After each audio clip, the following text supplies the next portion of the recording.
ආයුබෝවන් තිරුවන් සරණයි සැමට සුබ සන්ධ්‍යාවක් වේවා කියලා ප්‍රාර්ථනා කරනවා.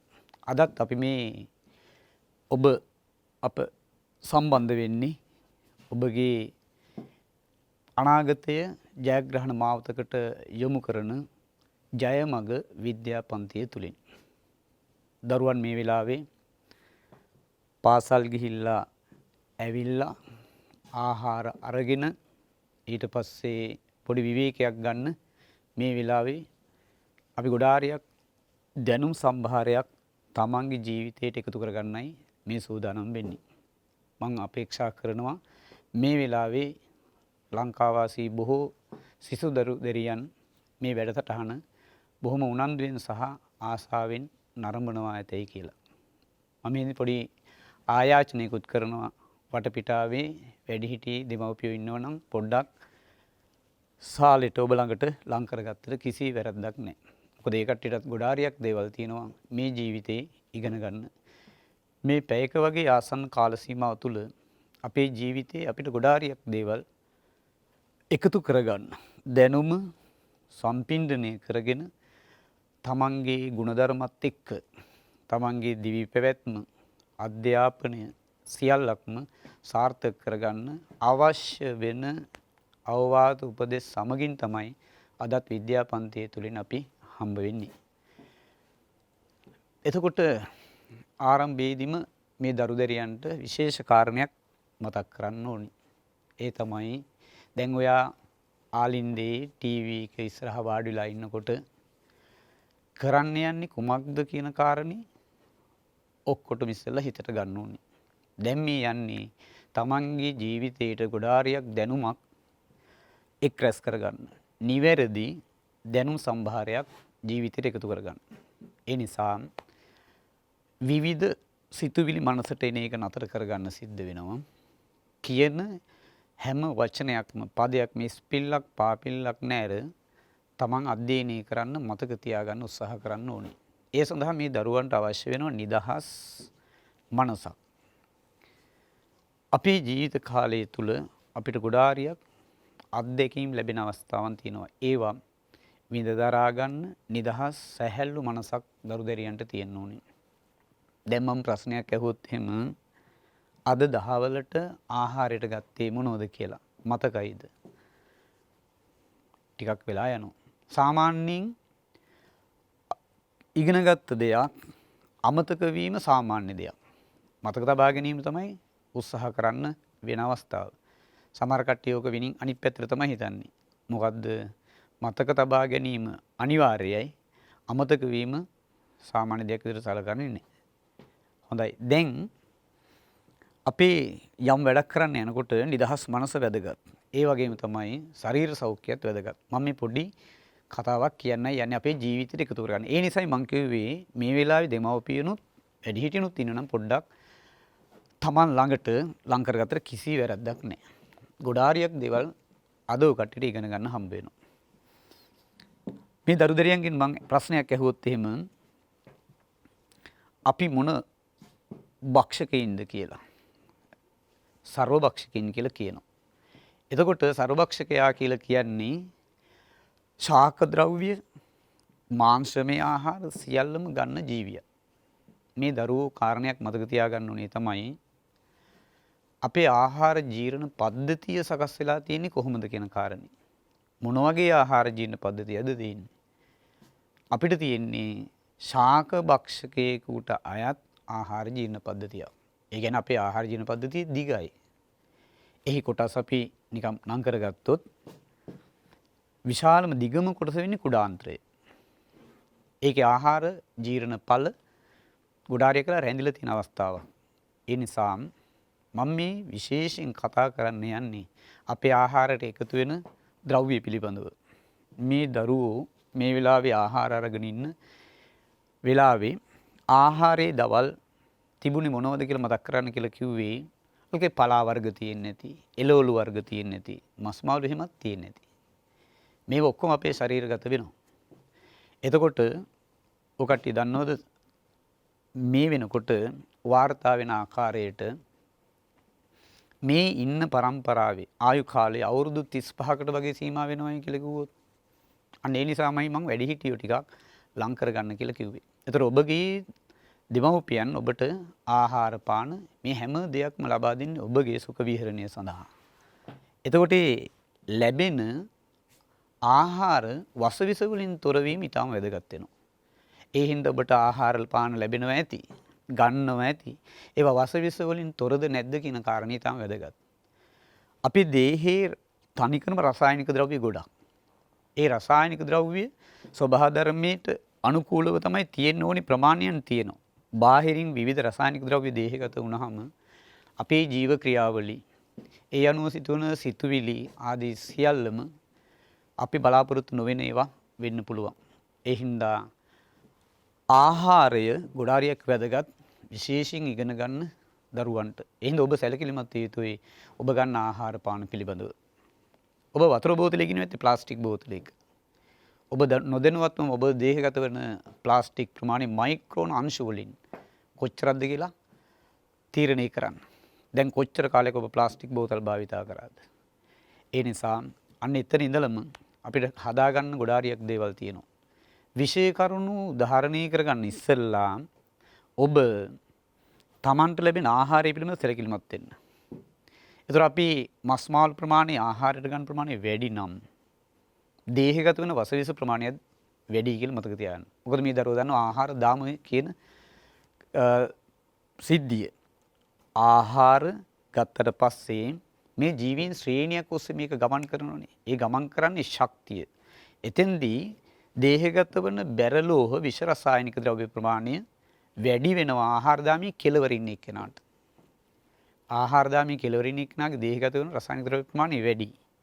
හේතුව තමයි ආහාර දාමයේ පුරුකෙන් පුරුකට දේහයට එකතු වෙන විෂ රසායනික ද්‍රව්‍ය බැහැර වීම සිදු වෙන්නේ එයාගේ දේහය තුළ එකතු වෙනවා.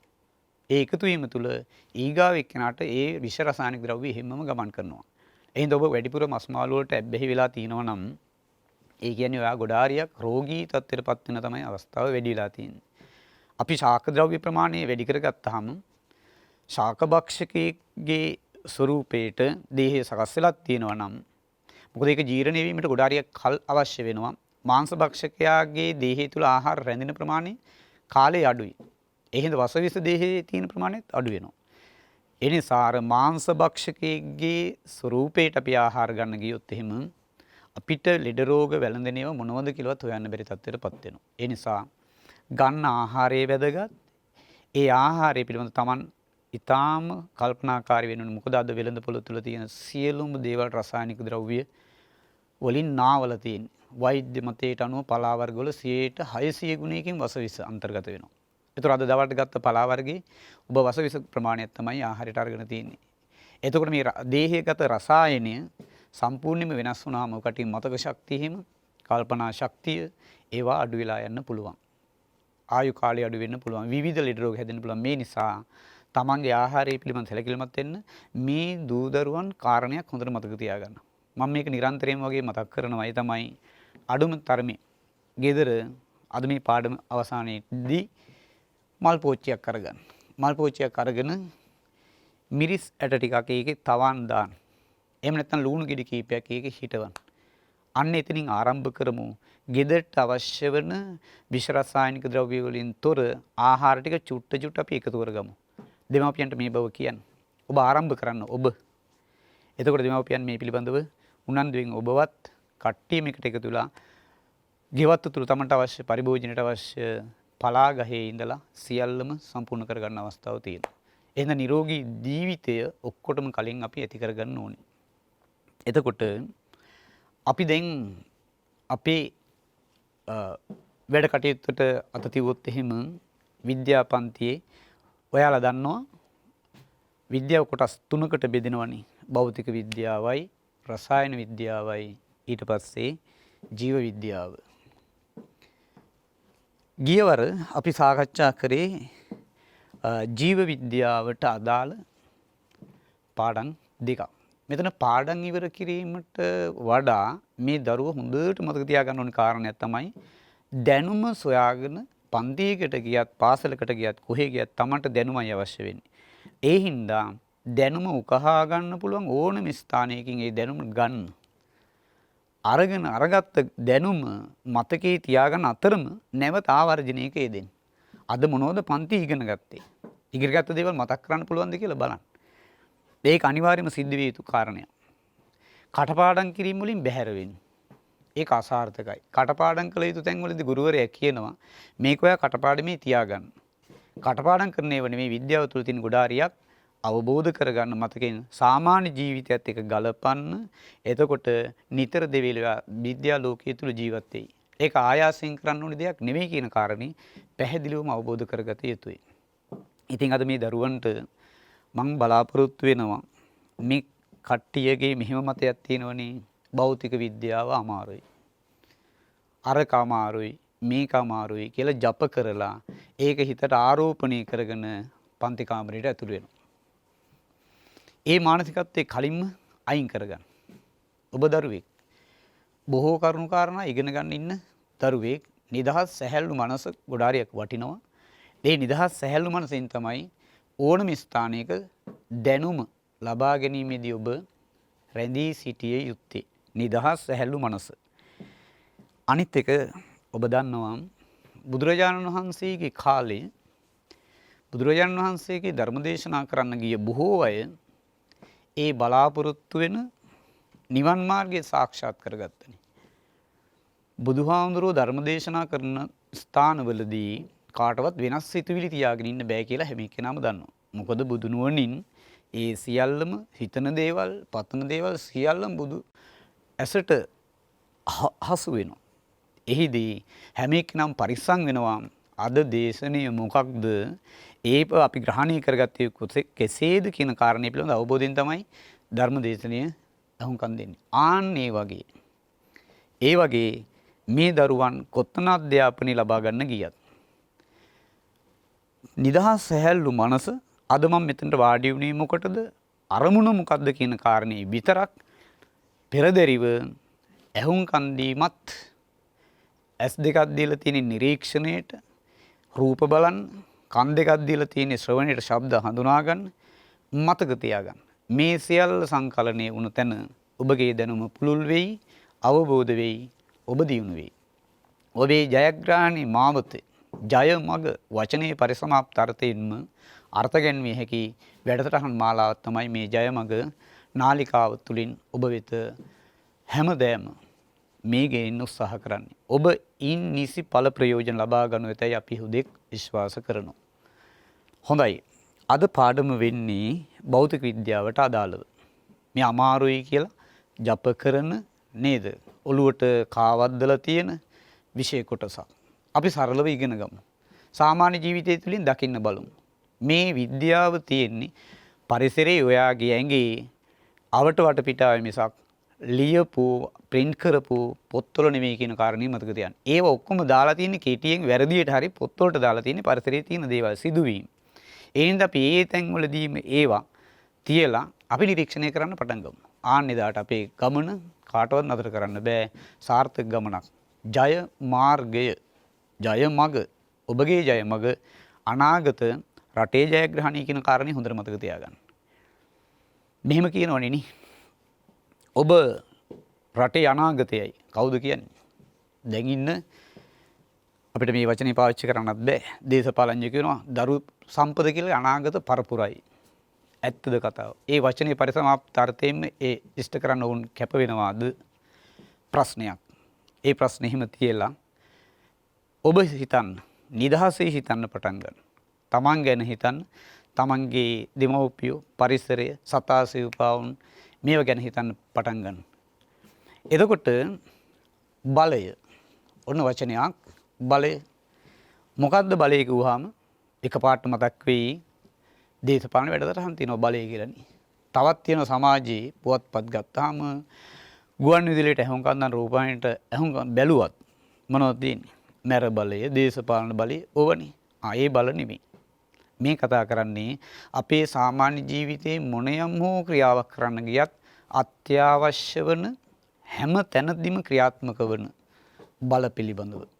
බලය හොඳට අහලා පුරුදු ඉගෙනගෙන තියෙන 6 ශ්‍රේණියේ ඉඳලම ඉගෙනගෙන තියෙන ඒ 6 ශ්‍රේණියේ ඉඳලා ඉගෙන ගත්තේ. නමුත් ඔබ මෞකුස තුලින් එළියට එන අවස්ථාවේ සිටම මෞකුස තුල සිටින අවස්ථාවේදී මේ බල ක්‍රියාත්මක වෙලා තියෙනවා. ඒ නිසා අලුත් දෙයක් නෙමෙයි කතා කරන්න යන්නේ.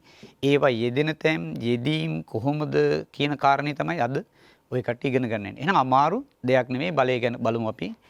මොකද්ද බලය? ඔයා 6 සිට 10 වසර දක්වාම ඉගෙනගත්ත බලය කියන්නේ ඇදීමක්. එහෙම නැත්නම් තල්ලු කිරීමක්, එහෙම නැත්නම් එසවීමක්. ඔසවනවයි කියන්නේ උඩට අදිනවා. උඩට අදිනවා. එතකොට ඒ හින්දා අපිට පුළුවන් බලය කියලා නිර්වචනය කරගන්න දැනට ඇදීමක්, එහෙම නැත්නම් තල්ලු කිරීමක් බලය කියලා කියනවා. බලය පිළිබඳව කතා කරනකොට ඒ දෛශිකයක්ද අදිශයක්ද? දන්නව මොකද්ද දෛශිකයක් කියලා කියන්නේ? දිශාවක් සහිත.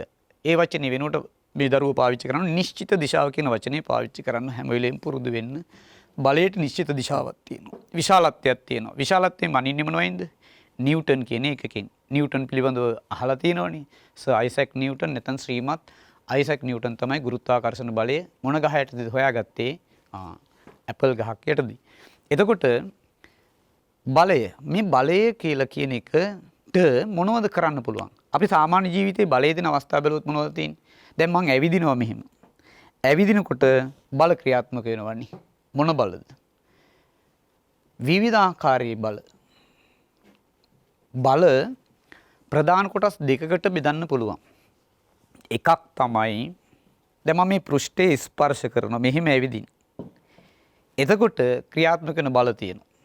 ඊට පස්සේ යමක් ඉහළට විසි කරාම පොළොව දෙසට වැටෙනවා. අයිතනත් ක්‍රියාත්මක වෙනවා බලයක්. එතකොට මේ බල දෙක අතර වෙනසක් තියෙනවා. ගුරුත්වය නිසා ඇතිවන හටගන්න බලයක් නිසා තමයි ඒක පොළොවට ඇදීගෙන එන්නේ. එතකොට මම මේ පෘෂ්ඨයේ ස්පර්ශ කරමින් ඇවිදගෙන යනවා. බල දෙක තමයි දරුවනේ හොඳට මතක තියාගන්න. ස්පර්ශී බල එකක්. මොකද්ද? ස්පර්ශී බල. දෙවෙනි එක දුරස්ත බල. දුරස්ත බල කියන්නේ දැන් ගහක ගෙඩියක් තියෙනවා. ඒක හැම වෙලෙම යොමු වෙලා තියෙන්නේ පොළොව දෙසට. කොයි මොහොතේ පොළොවට වැටෙයිද කියලා දන්නේ නැහැ. එතකොට ඡේදස්තරය හටගත් වහාම ඒ මේ මෝරලා හරි එහෙම නැත්නම් ලපටි කාලේ හරි ඡේදස්තරයක් හට ගන්නවා. ප්‍රතිඵලයක් විදිහට එයා උඩ යන්නේ නැහනේ. කෙලින්ම වැටෙන්නේ පොළොව දෙසට. එහෙනම් බලයක් යොදලා තිබුණා මෙච්චර වෙලා. හැබැයි ඒක දුරින්නේ තියෙන්නේ ස්පර්ශ වීමක් නැහැ. අපි ඒකට කියනවා දුරස්ත බල. එතකොට මේ ස්පර්ශ බල කොටස් කීපයකට බෙදෙනවා. අපි ස්පර්ශ බල බෙදන කොටස් 4කට බලන්න මොනවද කියලා. එකක් ආවේගී බල. ඔකටිය දැකලා ඇති පාරේ ගමන් කරනකොට වාහන ගිහිල්ලා තාප්පෙ වදිනවා. එහෙම නැත්නම් තාප්පෙ ඇවිල්ලා වාහනේ වදිනවා. පොලිසිය ගිහිල්ලා පැමිණිල්ලක් දැම්මොත් එහෙම ස්වාමීනි ලයිට් කණුව ඇවිල්ලා වාහනේ හැප්පුණා. එහෙම තර්ක විතරක ඉදිරිපත් කරන්න පුළුවන් නීතිනේ තියෙන්නේ. එතකොට කොහොම හරි කෙටි කාල සීමාවක් තුළදී නම් සිද්ධ වෙන්නේ ගැටීම අපි කියනවා ආවේගී බලයක් කියලා. ඒතර ආවේගී බල මතක් කරගන්න. ඔයා ක්‍රිකට් ගහනවා. ඊට පස්සේ ගුරුවරයා වේවැලින් ගහන වෙලාව සමහරවිට ගුරුවරයාට ආවේගශීලී වෙලා ඉන්න පුළුවන් නේ. ඒ වෙලාවෙම කියන්න පුළුවන් ආසෝක ආවේගී බලයක් කියලා කියන්න පුළුවන්. ඊට පස්සේ එනම් ස්පර්ශ බල අතර එකක් අපි කතා කරේ ආවේගී බලය. දෙවෙනි එක මම මේ ඇවිදිනකොට තියෙන බලයක්. අපි ඒකට කියනවා ඝර්ෂණ බලය කියලා. ඝර්ෂණ බලය හටගත්තේ මේ පෘෂ්ඨයයි පාදේ යටි පෘෂ්ඨයත් අතර ඝර්ෂණ බල දෙවෙනි එක. ස්පර්ශ වෙලානේ රයිට්. තුන්වෙනි එක. ඊට පස්සේ දැන් අපි දුන්නකින් ඊතලයක් විදිනවද ඊතලයකින් දුන්නක් විදිනවද? එකපාරට කියන විදිහට ඔලුව වනන්න පුළුවන් ඕන එකකට දුන්නකින් ඊතලයක් විදින අවස්ථාවේදී. ඒ ඇදීමේදී අන්න ක්‍රියාත්මක වෙන බලයක් අපි ඒකට කියනවා ආතති බලයක් කියලා. ආතතිය කෝට්ටක් මෙහෙම නවනවා. ආතති බල. ඊට පස්සේ ගහක ගෙඩියක් නටුවේ නිල්ලිලා තියෙනවා ආතති බල. කොහෙද මේ ඔක්කොම බල තියෙන්නේ? ඒතකොට පරිසරේ. ඔයා නිරන්තරයෙන්ම නිරීක්ෂණය කරන තැන්වල. දැන් අද තියෙන ඔයාට ඒ තැන්වලදී ඔයා ඒව මතක් කරගන්න. දැන් පහසුද අපහසුද කියලා ඔයාම තීරණය කරන්න. ආතති බල. ඊට පස්සේ ඔයා චූටි කාලේ වහින වෙලාවට දැන් උනත් නේද බෝට්ටුවක් හදලා ඒ වැහි වතුරට දානවා. ඒක උඩ පාවෙනවා. එතකොට පාවෙන්නේයි කියලා ඔයා දැනගන්නවා. බෝට්ටුවේ බර අර ජලස්තරයේ මගින් ඇති කරන උඩුකුරු තෙරපුමට වඩා අඩු වෙලා තියෙනවා. අන්න කියුණා වචනයක් තෙරපුම උඩුකුරු තෙරපුම.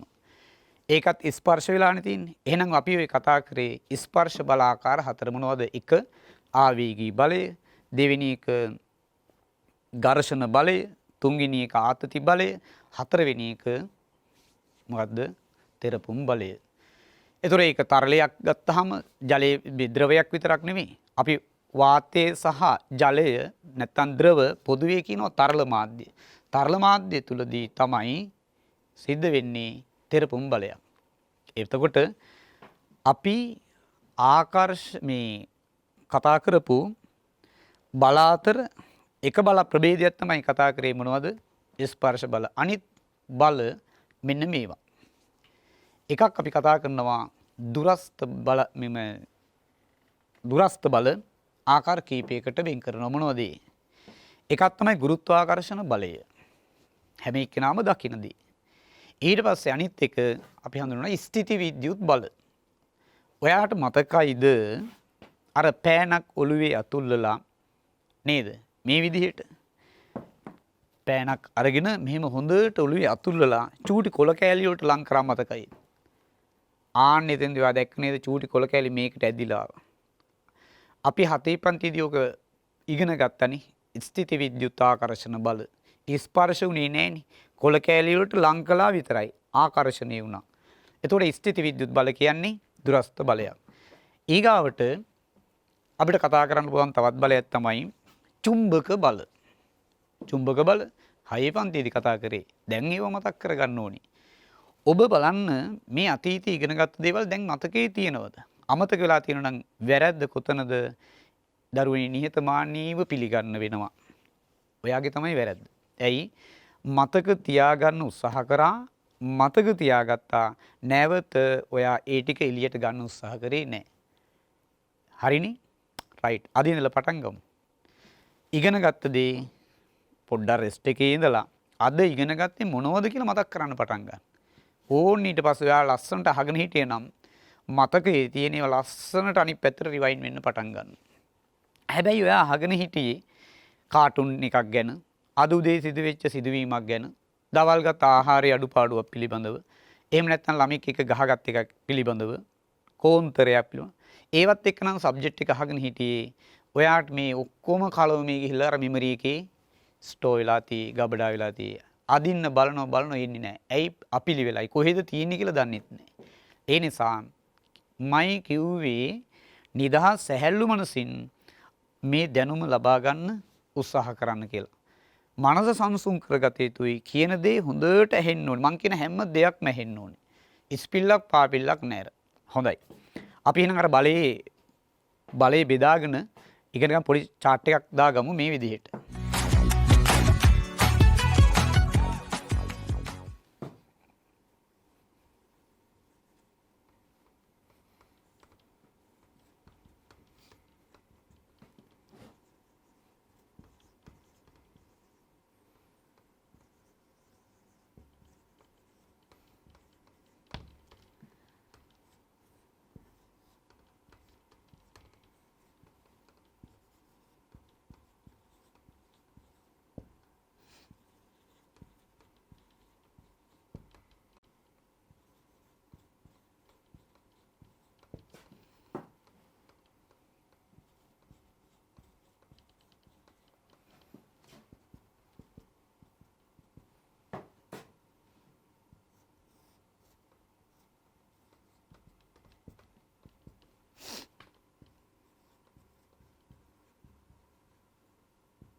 නේද අපි ඉගෙන ගත්ත ටික මෙච්චරලා සාරාංශයක් ගත්තොත් එහෙම බලය ඇදීමක් හෝ තල්ලු කිරීමක් මේක තව පොඩ්ඩක් මම වෙනස් කරලා කතා කරනවා. ඒක කොටස් දෙකකට බෙදුවා ස්පර්ශී බලයි දුරස්ත බලයි කියලා. ස්පර්ශ බල කොටස් හතරයි. ආවේගී බල ක්ෂණිකව ගැටීමක්, ඝර්ෂණ බල පෘෂ්ඨ දෙකක් අතර, ආතති බල එල්ලෙන නැවෙන අවස්ථාවකදී, තෙරපුම් බල ද්‍රවයක් මත නැත්නම් පොදුවේ තරලයක් තුල තියෙන වස්තුවක් මත. ඊට පස්සේ දුරස්ත බල කොටස් තුනකට බෙදුවා. ගුරුත්වාකර්ෂී බල, ගුරුත්වාකර්ෂණ බලය දන්නවා. ස්ථිති විද්‍යුත් බල ස්ථිති විද්‍යුතයේ හා සම්බන්ධව ඊට පස්සේ චුම්බකත්වය නැත්නම් චුම්බක බල. හොඳයි මේ ටික හොඳට සාරාංශගතව මතක් කරගන්න. මේවට උදාහරණ Taman තීරණය කරන්න ඕනේ. ඒ අපි කතා කරේ බලය පිළිබඳ. ඊට පස්සේ අපි බලමු දැන් මම මේ පෑනි ක්ලිප් එක කියලා බලයක් අවශ්‍ය වුණා. ආපහු දානවා බලයක් ඕනේ වෙනවනේ. බලයකට කළ හැකි දේවල් මොනවද? බලයකට කරන්න පුළුවන් දේවල්. නිශ්චල වස්තුවක් චලනය කරන්න අපිට බලයක් දෙන්න සිද්ධ වෙනවා. චලනය වන වස්තුවක වේගය වැඩි කරන්න අපිට බලයක් දෙන්න ඕනේ. ඊට පස්සේ ගමන් දිශාවක් තියෙනවා. ඒ දිශානතිය වෙනස් කරන්න බලයක් දෙන්න සිද්ධ වෙනවා. දැන් කාරණා කීයද? 3යි. හොඳට ගණන් කරගන්න. දැන් එහෙම කියන අවස්ථාවේ කරුණු ගණන් කරගන්න ඇඟිලි නැවෙන්න ඕනි මේ විදිහට. මතක් කරනකොට ආපහු ඇඟිලි දිගෑරෙන්න ඕනි. එක ඇඟිල්ලක් හරි නැවිලා නම් තියෙන්නේ යාට ඒ කොටස අමතකයි. එහෙනම් උපක්‍රම යොදා ගන්න තමන් මේ මතක ශක්තිය පුළුවන් තරම් වැඩි කරගන්න. දැන් මොනවද කිව්වේ? නිශ්චල වස්තුවක් චලනය කිරීම, චලනය වෙන වස්තුවක වේගය වැඩි කිරීම, ඊට පස්සේ ගමන් දිශාව වෙනස් කරන්න, ඊට පස්සේ චලනය වන වේගය අඩු කරන්න ඕනි.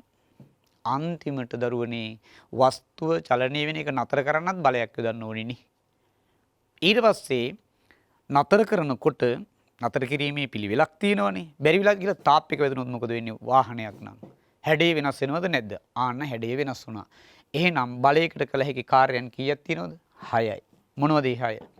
නිශ්චල වස්තුවක් චලනය කරන්න, චලනය වෙන වස්තුවක වේගය වැඩි කරන්න, දිශාව වෙනස් කරන්න, ඊට පස්සේ වේගය අඩු කරගන්න, නතර කරන්න සහ හැඩය වෙනස් වෙන්න. දැන් අපි ගස් ලැබු ගෙඩියක් අල්ලලා ඔබලා බලනවා ඉදිලද කියලා. හැඩය වෙනස් වෙනවද නැද්ද? පාන් ගෙඩියක් එබුවාම හැඩය වෙනස් වෙනවා. සාකාරු හරි හොම්බට ගැහුවොත් එහෙම ටිකක් කරනකොට තඩිස් වෙනවනේ හැඩය වෙනස් වෙනවා. එහෙනම් බලයකට කළ හැකි කාර්යනොත් අපි දැන් අවබෝධ කරගත්තා. ඊට පස්සේ බලය මනින ඒකකයේ නිව්ටන් බව මේ දරුවෝ හොඳට දන්නවා. පොඩි පන්ති වලදීම ඉගෙන ගත්ත එක. බලය මනින උපකරණේ නිව්ටන් තරාදිය කියලා හොඳට මතක තියාගන්න. ඒක නිව්ටන් වලින් ක්‍රමාංකණය කරලා තියෙන්නේ. හොඳයි දැන් අපි කතා කරේ බලය පිළිබඳවනේ. ඊට පස්සේ අපිට එනවා චලිතය. වස්තුවක් චලනය කරන්න. මොකද්ද චලිතය කියලා කියන්නේ? ඔව් චලන. චලනාකාර කීපයක් දකින්න ලැබෙනවා. ඔක්කොටම ඉස්සෙල්ලා චලනයක් කියන්නේ චලිතයක් කියන්නේ මොකද්ද කියලා අපි තේරුම් බේරුම් කරගමු. කාලයත් එක්ක දැන් බලන්න මගේ අත මෙතන තියෙන්නේ. ඊට පස්සේ මෙතනට ආවා. ඒකට කාලයක් ගත වුණා. එහෙනම් කාලයත් එක්ක මගේ අතේ පිහිටීම මේ විදිහට වෙනස් වුණා. එතකොට එහෙනම් කාලයත් එක්ක යම් වස්තුවක පිහිටීමේ වෙනසක් වුණා නම් අපි ඒකට කියනවා චලිතය කියලා. හරිනේ? හරි සරලයි. එතකොට ඒ චලිතාකාර කීපයක් තියෙන්න පුළුවන්. ඔයාගේ සාමාන්‍ය ජීවිතයේ මේ සියල්ල දැන් නිරීක්ෂණය කරන්න පටන් ගන්න.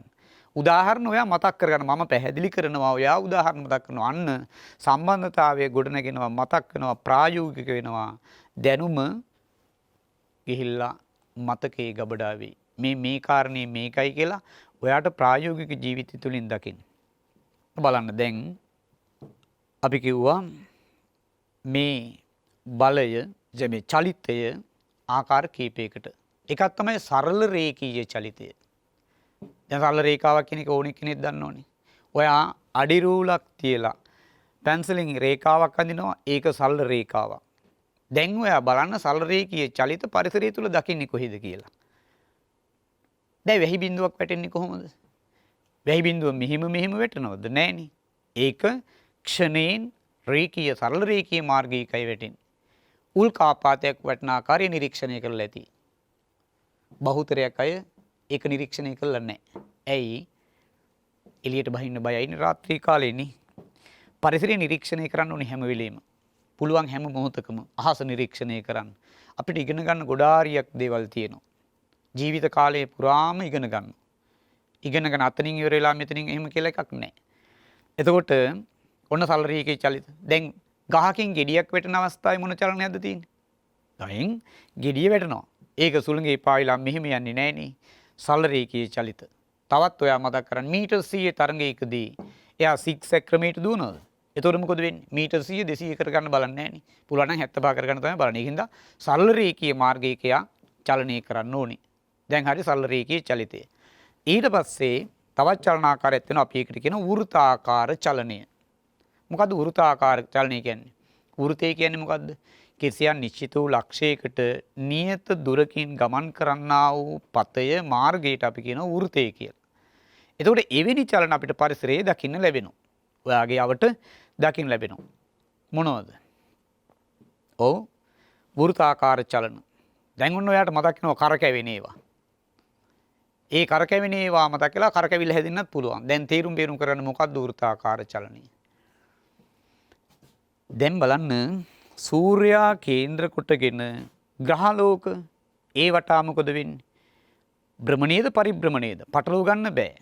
මොකද සිද්ධ වෙන්නේ? පරිභ්‍රමණය. ආයක වෘත්තාකාර මාර්ගයක. ඒ කියන්නේ දැන් එතන ඉල්ප්සාකාර පතයක් තමයි. නමුත් ඒ සූර්යා කේන්ද්‍ර කොටගෙන ගමන් කරන අපි කියන වෘත්තාකාර චලනය.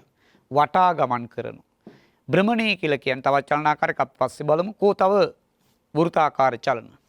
ඔයා දැකලා තියෙන ඔරලෝසුව, බිත්ති ඔරලෝසුව දැකලා තියෙනවනේ කට්ටිය. ඔව් දැකලා තියෙනවා. නමුත් ඒවයි දැන් ඔය කට්ටිය දකින්නේ නැහැ බට්ටා චලනය වෙන ඔරලෝසු. ඔය කට්ටිය දැකලා තියෙනවද මෙහිම?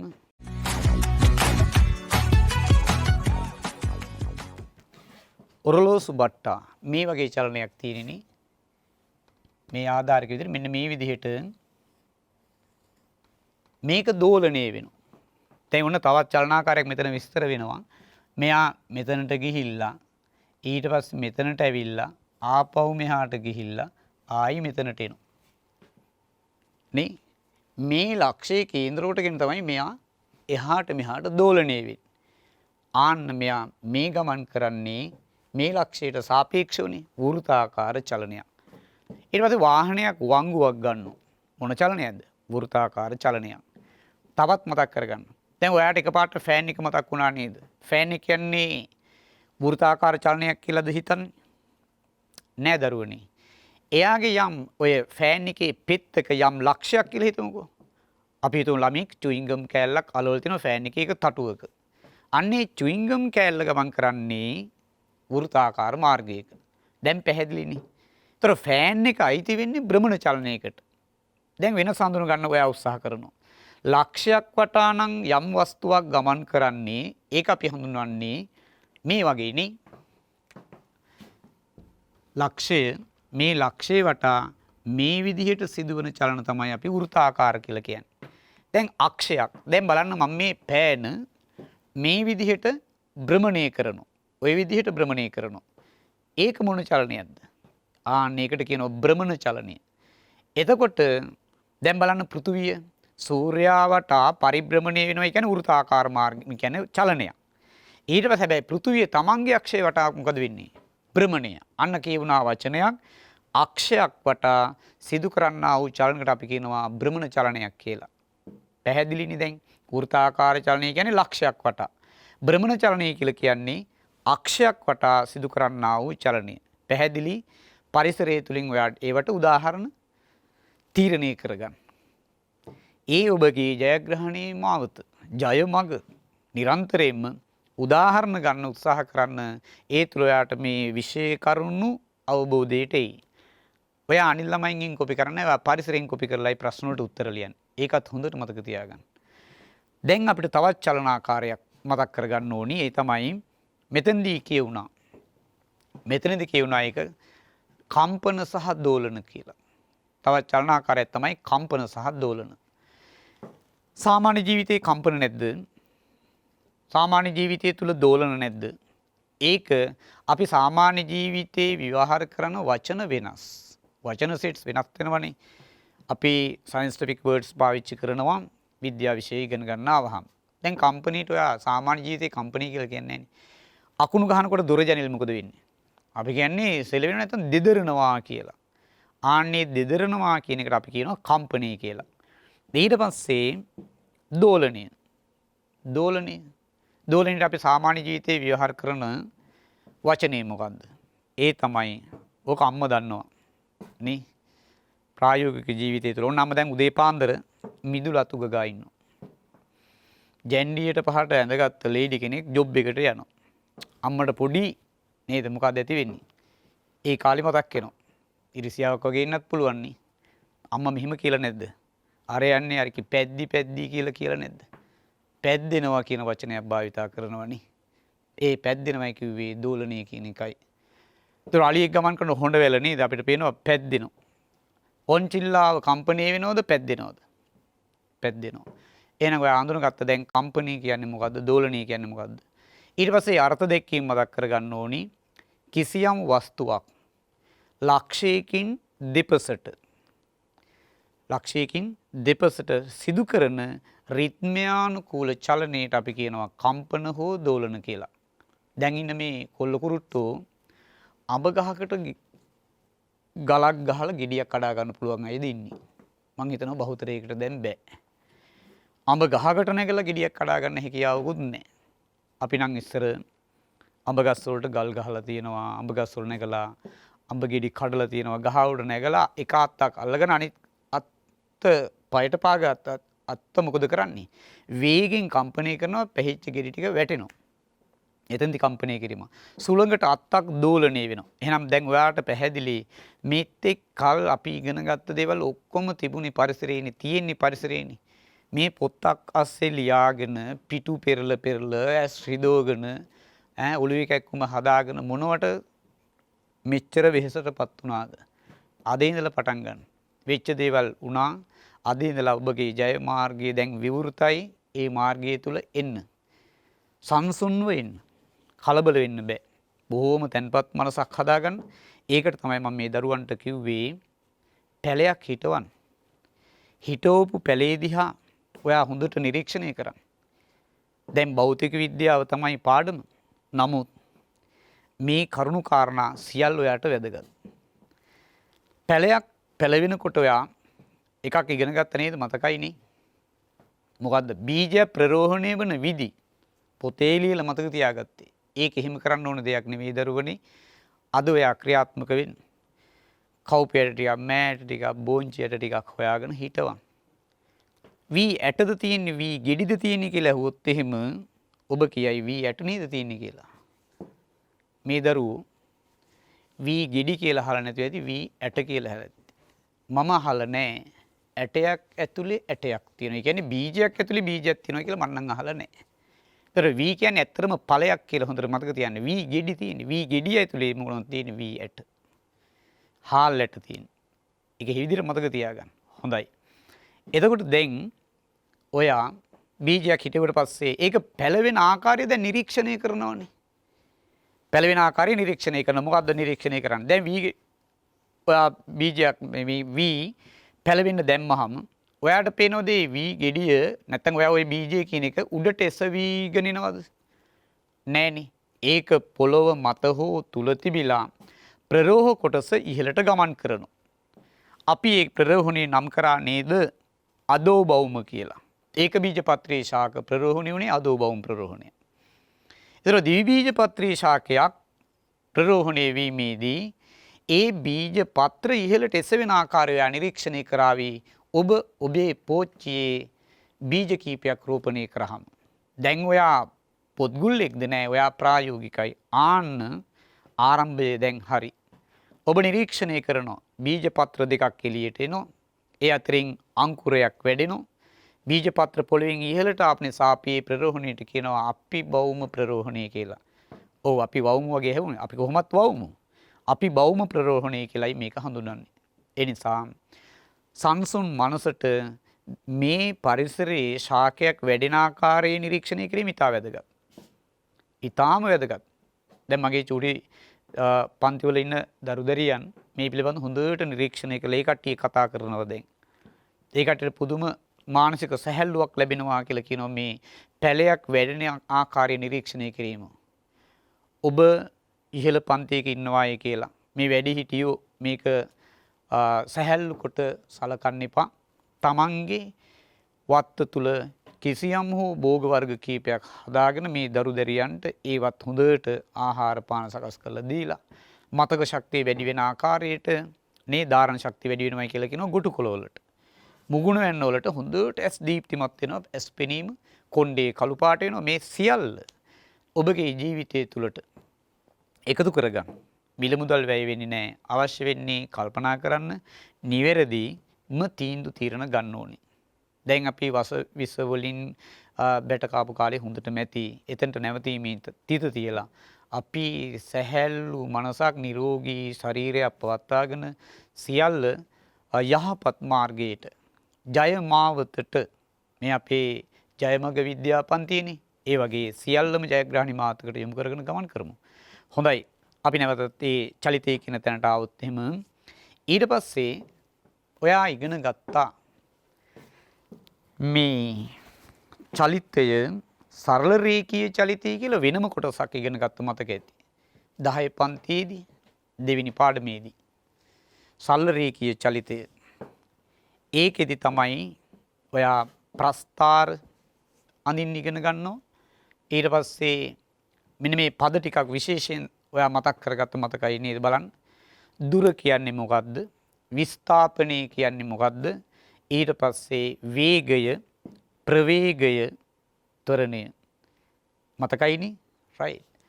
මතක නැත්තම් දැන් මේව මතක තියාගන්න. උත්සාහ කරන්න. කියන දේ හොඳට අවබෝධ කරගන්න. කල්පනා වෙනතකට යොමු කරන්නේ නැතුව හොඳට අහුම්කම් දෙන්න.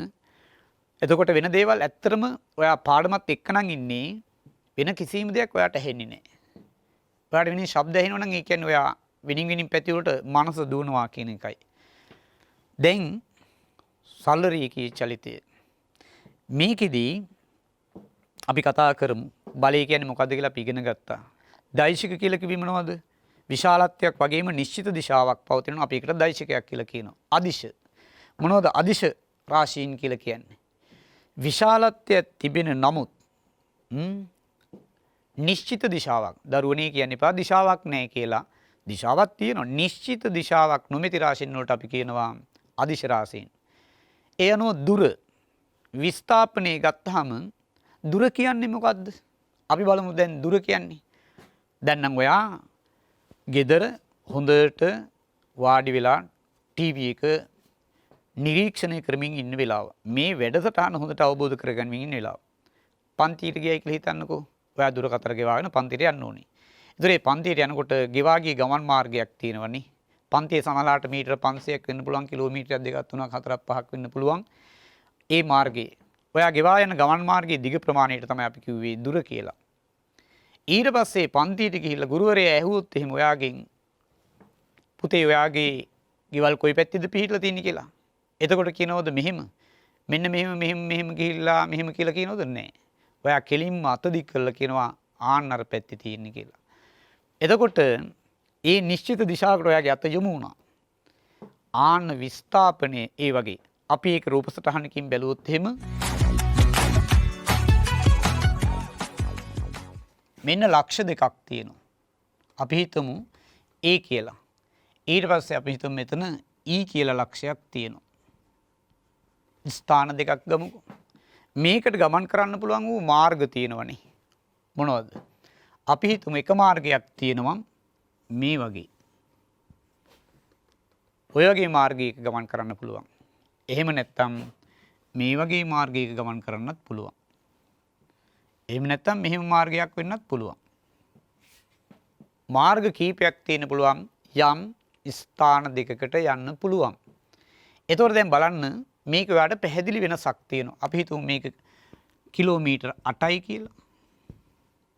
මේක කිලෝමීටර් 8 වෙනකොට ඔයාලට පේනවා මේ දෙක කීයටවත් කිලෝමීටර් 8ක් වෙන්න බෑ. ඊට වඩා අඩු වෙන්න ඕනද වැඩි වෙන්න ඕනද?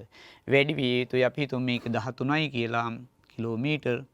අපි හිතමු මේකේ 15යි කියලා හිතමුකෝ. ඒතර මේ සටහන් කරේ විශාලත්වයන්. බලන්න මෙයාගේ දිශාව මොකද වෙන්නේ කියලා. මේ මොහොතේ මෙහි දිශාව ඊගාට මෙහි මේ විදිහට මොකද වෙන්නේ? A වල ඉඳලා E වලට එනකොට දිශාව මොහොතින් මොහොත වෙනස් වෙනවා. එහෙනම් මේ ගෙවා ගිය ගමන් මාර්ගයේ දිග නැත්නම් අපි කියනවා දුර නිශ්චිත දිශාවක් නැහැ. ඒ නිසා දුර කියන්නේ අදිශ රාශියක් කියන කාරණේ පැහැදිලි. ඊට පස්සේ දැන් බලන්න මේ කිලෝමීටර් 8 කියන්නේ විශාලත්වය. එතකොට යම් නිශ්චිත දිශාවකට යොමු වෙච්ච ආකාරය කට්ටිය නිරීක්ෂණය කරනවා. නියමිත දිශාවක් තියෙනවනේ. ඒ නිසා අපි ඒකට කියන මොන රාශියක්ද? විස්ථාපනය කියලා කියන්නේ යම් ලක්ෂ දෙකක් එහෙම නැත්නම් ස්ථාන දෙකක් අතර සරල රේඛීය දුර. එහෙම නැත්නම් වෙනින් ක්‍රමයකට කියනවා නම් කෙටිම දුර අපි හඳුනන මොකක් කියලාද? විස්ථාපනය. නිශ්චිත දිශාවක් සහිතයි. ඒ කියන්නේ විස්ථාපනය කියලා කියන්නේ මොකද්ද? දෛශික රාශිය. හොඳයි ඊට පස්සේ දැන් කාලයත් එක්ක දුර වෙනස් වෙනවා. කාලයත් එක්ක දුර වෙනස් වෙනවා. ඊට කලින් අපිට වැදගත් වෙනවා මේ රාශීන් වල රාශීන් මනින ඒකක. මොනවද මේ දුර මනින ඒකකය? ඒතර විස්ථාපනය කියන්නේ ඇත්තටම දුරක්නේ. විස්ථාපනයේ දුර දෙකමයින සම්මත ඒකකය මොකද්ද? මීටර්. සම්මත ඒකකයේ මීටර් කියලා මතක තියාගන්න. මිලිමීටර්, සෙන්ටිමීටර් ඔය ආදී විදිහට කිලෝමීටර් ආදී තියෙනවා. මීටර් තමයි සම්මත ඒකකය. ඊට පස්සේ බලමු දැන් වේගය. ඔන්න කවුරු හරි පුද්ගලයෙක් පාරේ ඇවිදගෙන යනවා. ඔයා කියනවා ඒ දිහා බලලා සෑහෙන වේගයකින් යනවනේ කියලා. ඒ වේගෙන් ඇවිදිනවා කියලා එක්කෙනයි ගමන් කරන්නේ පාරේ. ඒතර වේගෙන් ඇවිදිනවා කියලා කිව්වහම ඒ කාර් එක්කෙනයි ගමන් කරේ. කොහොමද එහෙම කියන්නේ? ඒ ඔයා කියලා තියන්නේ ඔයාට සාපේක්ෂව එයා ගමන් කරනවායි කියන එකයි. ඔයාට සාපේක්ෂව එයාගේ වේගය වැඩි කියන එකයි. හිමින් ගමන් කරනවා කියොත් ඒ ඔයාට සාපේක්ෂවයි කියන්නේ. ඔන්න පුද්ගලයන් දෙන්නෙක් ගමන් කරනවා දෙන්න අතර පරතරය එන්න වැඩි වෙනවා. අපි කියනවා එතකොට ඉදිරියෙන් යන පුද්ගලයාගේ වේගය වැඩි. එහෙම නැත්නම් පිටුපසින් එන කෙනාගේ වේගය අඩුයි. එහෙම කියනවනේ. එහෙනම් අපි දුර වෙනස් වීමේ ශීඝ්‍රතාවය එහෙම නැත්නම් කාලයත් එක්ක දුර වෙනස් වෙන ප්‍රමාණය ඒකක කාලයකට ගමන් කරන දුර ඒකක කාලයකට ගමන් කරන දුර එහෙම නැත්නම් කාල ඒකකයකට ගමන් කරන දුර එහෙමත් නැත්නම් දුර වෙනස් වීමේ ශීඝ්‍රතාවයට කියනවා මොකක් කියලාද? වේගය කියලා. දැන් ඔයාලට වේගයේ අර්ථ දැකීම් කීපයක් තියෙනවා. ඔයාගේ කැමැත්තට මතක තියාගන්න පුළුවන්. විභාගයේදී ඔය තුනම ලියන්න යන්නේම නැහැ. පඬිතකමට අපි ඒකට කියනවා බක පඬිත කියලා. එකයි ලියන්නේ. එතකොට හරි වේගයත් හරි. දැන් ඔයා වේගය මනින ඒකක ලබා ගන්න ඕනි. දුර මනින ඒකක දන්නවා මොනවා කියලාද? දුර මනින්නේ මීටර වලින්. ඊට පස්සේ කාලය මනින්නේ තත්පර වලින් කියලා දන්නවා. වේගය සමානයි දුර බෙදීම කාලය. දුකා කියලා මතක තියාගන්න නේද? දුර බෙදීම කාලය. දුර මනින්නේ මොනවයින්ද? මේ ඒකක ලබා ඔයාට වේගය ඒකක අමතක නම් හැබැයි ඔයාට අර්ථ දැක්වීම මතක නම් අවශ්‍ය අවස්ථාවේදී ඒකක ලබා ගන්න ක්‍රමයයි මේ පෙන්වන්නේ. දුර මනින්නේ මීටර වලින්, කාලය මනින්නේ තත්පර වලින්. ඒ නිසා ඔයා ගණිතේ පාඩමේදී දර්ශක ගැන කතා කරලා තියෙනවා. මේ S එක උඩට එනකොට මොකද වෙන්නේ? ධන එක ඍණ එක වෙනවා. ඒ හින්දා මේකේ සංකේතයේ දුරමයින ඒකකේ මොකද්ද වෙන්නේ? ඒකකය ms ඍණ 1. ඕක මතක තියාගන්න. වේගය මයින සම්මත ඒකකේ. ඊට පස්සේ අපි බලමු අපිට තව වචනයක් තියෙනවා මතක් කරගන්න. මොකද ප්‍රවේගය. දැන් දුර වෙනස් වීමේ ශීඝ්‍රතාවය වේගය නම් ප්‍රවේගය කියන්නේ මොකද්ද? ප්‍රවේගය කියන්නේ දරුවනේ විස්ථාපනයේ වෙනස් වීමේ ශීඝ්‍රතාවය. එහෙම නැත්නම් වෙනින් ආකාරයකට කියනවා නම් අපිට පුළුවන් ඒක හඳුන්වන්න ඒකක කාලයකදී සිදු කරන විස්ථාපනය. එහෙමත් නැත්නම් ඒකත් හොඳ නැත්නම් කාල ඒකකයකට සිදු කරන විස්ථාපනයට අපි කියනවා මොකක් කියලාද? ප්‍රවේගය කියලා. දැන් බලන්න වේගය දෛශිකයක්ද අදිශයක්ද? වේගය කියලා කිව්වේ අර යම් ස්ථාන දෙකක් අතර නැත්නම් ලක්ෂ දෙකක් අතර ගෙවා යන ගමන් මාර්ගයේ දිග නිරන්තරයෙන්ම ඒ දුර වෙනස් වෙනවනේ දිශාව. එතකොට වේගය කියන්නේ අදිශ රාශියක්. ප්‍රවේගය කියලා කියන්නේ විස්ථාපනය වෙනස් වීමේ ශීඝ්‍රතාවය. ඔයා මතක තියාගන්න හොඳට ප්‍රවේගය කියලා කියන්නේ දෛශික රාශියක් කියලා. එතකොට මේ වේගය අපිට ප්‍රවේගය ලිව්වොත් එහෙම ලියන්න වෙන්නේ කොහොමද? ප්‍රවේගය සමානයි විස්ථාපනයේ බෙදීම මොකද්ද? කාලය. ඒත් මොකද වෙන්නේ? විස්ථාපනයේ මනින්නෙත් මීටර වලින්. කාලය කොහොමත් තත්පරනේ. ඒ ඒකකෙන්නෙත් මොනවද? ms ඍණ 1 කියලා. එහෙනම් වේගයේ ප්‍රවේගයේ ඒකක සමානයි කියලා මතක තියෙන්න ඕනේ.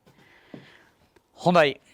අපි මේ කතා කරේ වචන ටික මතක් කරගත්තොත් බලය කියන්නේ මොකක්ද කියලා දන්නවා, දෛශික දන්නවා, ආදිශ දන්නවා. මේවා ඔයා නැවත ආවර්ජනයකේ දෙන්න ඕනි පාඩම අවසානයේදී. පොඩි රෙස්ට් එකක් නේද? වත්ත පිටිය පොඩ්ඩක් ඇවිදලා ඇවිල්ලා ආයතරයක්. ඒ ඇවිදින ගමන් උනත් පුළුවන් ඔයාට හිතන්න. නෑ එහෙම කරන්න එපා. ඔයා වත්ත පිටිය ඇවිදින වෙලාවේ ඒ ගහකොළ සතාසිය උපවන් පිළිබඳව නිරීක්ෂණය කරන්න. ඔබ ඉගෙන ගත්ත දේවල් ගොඩාරියක් තියෙනවා. ගහක් දකින්නට ඒක එක බීජපත්‍රයේ ද්විබීජපත්‍රයේ කියලා ඒ ගහේ ලක්ෂණ වලින් හඳුන ගන්න ඕනේ. සතෙක් හම්බුනාම එයා මොන වංශයට මොන කාණ්ඩයට අයිතිද කියලා එයාව නිරීක්ෂණය කරන්න. ඉගෙන ගන්න දරුවෙක් විදිහට ඔයා පරිසරයට ගියාට පස්සේ ගොඩාරියක් විනෝදෙන් කාලය ගත කරන්න පුළුවන්. ඉගෙන ගත්ත දේවල් පොතෙන් නෙමෙයි ඔයා හොයන්නේ නිරීක්ෂණය කරන්නේ පරිසරය තුලින්. බලන්න කොයිතරම් පැහැදිලිද අවබෝධය අපිට හැම වෙලෙම අලුත් වෙනවා. මතකයේ අලුත් වෙනවා. ඕකනේ වෙන්න ඕනේ. ඊට පස්සේ ඔය විවේක වෙලාවට මම මේකත් කියන්න ඕනේ ඊට පස්සේ මොකද්ද? තේ එකක් බීලා රෙස්ට් එකේ ඉඳගෙන තමයි මම කියනවා තේ එකක් වෙනකොට ඔය කට්ටිය අපි දේශීය බීම වර්ග තියෙනනේ ඕන තරම් හදාගන්න බෙලි බාන ටිකක් ඉරමුසු ටිකක් ඒ පොල් පලා ටිකක් එහෙම නේ තා වැදගත් ඒ වගේ පානයක් එකතු කරගන්න ඔයාගේ ජීවිතේට අපි හැම වෙලේම නිරෝගී ජීවිතය අංක එකට තියාගෙන සියලු වැඩ කටයුතු කරන්න ඕනේ. එතකොට අපි පරිසරයට ගියා මේවා නිරීක්ෂණය කරා ආවා. දැන් අපි බලමු ඊගාවට ආයසරයක් අපේ ඊගාව කොටසරින් ප්‍රවේගය ගැනයි කතා කරලා අවසන් වුණේ. අපි යමු ත්වරණයට. මොකද්ද ත්වරණය කියලා කියන්නේ? ඇක්සලරේෂන්. ඇක්සලරේටරේ මතක ඇතිනේ වාහනේනේ. ඇක්සලරේටරේ පෑගුවම මොකද වෙන්නේ? දැන් පිරිළමයි ටක් ගාලා දන්නවා. අපි ගෑනු දරුවන්ට සාපේක්ෂව පෑගුවම වේගය වැඩි වෙනවා. තිරිංග තද කරාම මොකද වෙන්නේ? වේගය අඩු වෙනවා. ඒක හොඳට ප්‍රායෝගිකව දන්න අයත් ඇති මේ වෙනකොට. එතකොට ත්වරණය කියන්නේ මොකද්ද? ත්වරණය. අපිට ත්වරණයේ කොටස් දෙකකට බෙදන්න පුළුවන් දරුවනේ මොනවද? ධන ත්වරණයයි ඍණ ත්වරණයයි. ධන ත්වරණය කියලා කිව්වේ. ඍණ ත්වරණය කියන්නේ. ඍණ ත්වරණයට අපි වෙනත් වචනයක් කියනවා මන්දනය කියලා. මන්දගාමී. ඔකට මේ මාල් තියෙනවනේ නේද? දැන් ස්ටේෂන් එකකට ගියාම අහවල් වේදිකාවට පැමිණි ශීඝ්‍රගාමී කියලා කියනවා. එයා නගරාන්තර පමණයි නතර කරන්නේ නගර අතර විතරයි නතර කරන්නේ වේගෙන් ගමන් කරනවා. ඊගාට මන්දගාමී කිව්වම තියෙන හැම හෝල් ටිකම මේ මොකද ස්ටේෂන් එක වගේ නතර කරමින් ගමන් කරනවා. ඒතොර එයාගේ වේගය අඩුයි. ත්වරණය කියන්නේ එන්න වේගය වැඩි වෙනවා. අපි ඒකට කියනවා ධන ත්වරණය කියලා. එන්න ප්‍රවේගය අඩු වේගන නම් යන්නේ අපි ඒකට කියනවා ඍණ ත්වරණය නැත්නම් මන්දනය කියලා.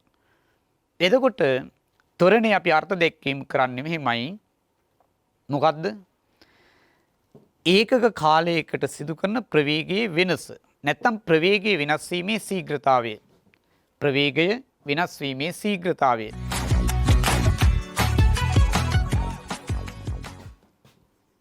ත්වරණය සමානයි ප්‍රවේග වෙනස බෙදීම කාලය. ප්‍රවේග වෙනස බෙදීම කාලය.